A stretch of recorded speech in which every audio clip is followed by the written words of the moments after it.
Value zone hyper mart ఇప్పుడు మన అమీర్పేట్ లో ఈ సెప్టెంబర్ 18న గొప్ప ప్రారంభం. ఆంధ్రప్రదేశ్ ప్రభుత్వం తిరుపతి వచ్చేటువంటి పర్యాటకులకి భక్తులకి ఒక మధురానుభూతినిచ్చేందుకు ప్రణాళికలను సిద్ధం చేస్తుంది. ఇప్పటికే తిరుపతి రైల్వే స్టేషన్ని కేంద్ర ప్రభుత్వ నిధులతో రైల్వే బోర్డు డెవలప్ చేస్తుంది. అంతర్జాతీయ స్థాయి ప్రమాణాలతో దేశవ్యాప్తంగా ఉన్నటువంటి రైల్వే స్టేషన్స్ని రీడిజైన్ చేస్తున్నటువంటి విషయం అందరికీ తెలిసింది. అదే తరహాలో ఆంధ్రప్రదేశ్ ప్రభుత్వం కూడా తిరుపతి రైల్వే స్టేషన్ని రీమోడల్ చేసేటువంటి ప్రాసెస్లోకి అడుగులు వేస్తుంది. దీనికి సంబంధించి ఏపీఎస్ఆర్టీసీతో పాటు national highway logistics management limited అంటే నేషనల్ హైవే అథారిటీస్ ఆఫ్ ఇండియాకి సంబంధించినటువంటి ఒక కీలక విభాగం ఈ లాజిస్టిక్స్ డెవలప్మెంట్స్లో భాగంగా ఒక స్పెషల్ పర్పస్ వెహికల్ రన్ చేసేటువంటి వ్యవస్థ. దీన్ని కూడా ఇంటిగ్రేట్ చేస్తూ తిరుపతిలో అధునాతనమైనటువంటి బస్ స్టాండ్ని నిర్మించే విధంగా చర్యలు తీసుకోవాలని ఆంధ్రప్రదేశ్ ప్రభుత్వం ప్రణాళికలను సిద్ధం చేస్తుంది. గతంలోనే ఈ డిజైన్స్ కొన్ని వచ్చినాయి. వీటికి సంబంధించినటువంటి 5 మోడల్స్ని ఏపీ ప్రభుత్వం ముఖ్యంగా సీఎం చంద్రబాబు నాయుడు సమీక్షించారు. వాటిలో కొన్ని మాడిఫికేషన్స్ని కూడా సజెస్ట్ చేసినట్టుగా సమాచారం ఉంది. రాబోయేటువంటి రోజుల్లో ఒక మాల్ తరహాలో అలానే తిరుపతి వెంకటేశ్వర స్వామిని రిఫ్లెక్ట్ చేసే విధంగా 7 అంతస్తుల భవనం తరహాలో కనిపించే విధంగా ఒక 13 ఎకరాల విస్తీర్ణంలో అక్కడ ఉన్నటువంటి తిరుపతి బస్ స్టాండ్ని తీర్చిదిద్దబోతున్నారు. దానికి సంబంధించినటువంటి ప్రణాళికలపైన సీఎం చంద్రబాబు నాయుడు సమీక్ష జరిపారు. ఈ సమీక్షలో భాగంగానే ఈ సజెషన్స్ని కొన్నిటిని ఆయన చేశారు.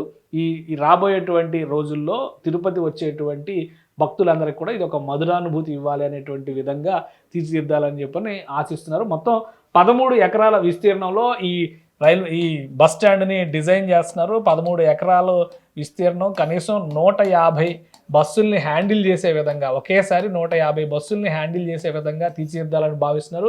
అలానే ఎంట్రీ ఎగ్జిట్కి సంబంధించి కూడా 2 ఎంట్రీలు, 2 ప్రవేశ ద్వారాలు, 2 ఎగ్జిట్ మార్గాలు ఉండే విధంగా 2 చొప్పున ప్లాన్ చేస్తున్నారు. ఇక ఏకంగా టెర్రస్ పైన అయితే హెలికాప్టర్ ల్యాండింగే ఉండే విధంగా ప్లానింగ్ చేస్తున్నారు. వీటన్నిటిపైన సీఎం చంద్రబాబు నాయుడు ఆల్రెడీ సమీక్ష జరిపారు. దీనికి సంబంధించి ఎంత ఖర్చు అవుతుంది, అలానే ఫ్యూచర్ని డిసైడ్ చేసే విధంగా, ఫ్యూచర్ని ఆకట్టుకునే విధంగా ఈ డిజైన్లన్నీ ఉండాలి.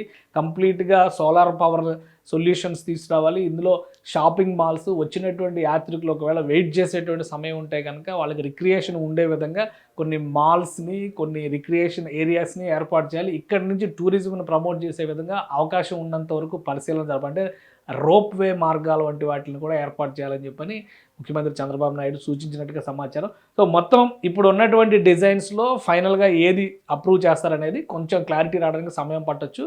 కానీ పనులు వీలైనంత వేగంగా ప్రారంభించాలి. 2 నుంచి 3 ఏళ్లలో ఈ కొత్త బస్ స్టాండ్ను వినియోగంలోకి తీసుకురావాలని చెప్పని ఏపీ సీఎం చంద్రబాబు నాయుడు భావిస్తున్నారు. ఎందుకంటే రోజుకి 1,00,000 మంది యాత్రికులు తిరుపతిని సందర్శించేటువంటి అవకాశం ఉంటుంది. కాబట్టి 1,00,000 మంది బస్సు ద్వారా ప్రయాణించినా కానీ తట్టుకునే విధంగా దీన్ని రూపొందించాలని చెప్పని ఏపీ సీఎం సజెస్ట్ చేశారు. సో మొత్తం ఇప్పుడు బడ్జెట్ ఎస్టిమేషన్స్, డిజైన్స్ పైన జరగాల్సినటువంటి ఫైనల్ కసరత్తు ఇవి 2 కూడా ఏపీఎస్ఆర్టీసీ ప్లస్ నేషనల్ హైవే అథారిటీస్కి సంబంధించినటువంటి లాజిస్టిక్స్ మేనేజ్మెంట్ లిమిటెడ్ ఈ రెండు కలిసి సమన్వయంతో ఒక ప్రణాళికను ఆవిష్కరిస్తారు.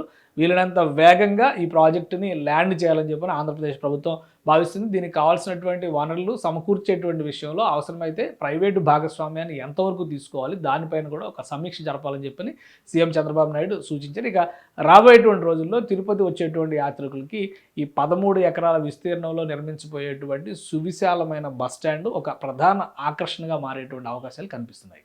సుమన్ టీవీలో మీ పర్సనల్ అండ్ బిజినెస్ ప్రమోషన్స్ కోసం కింది నెంబర్కి కాంటాక్ట్ చేయండి.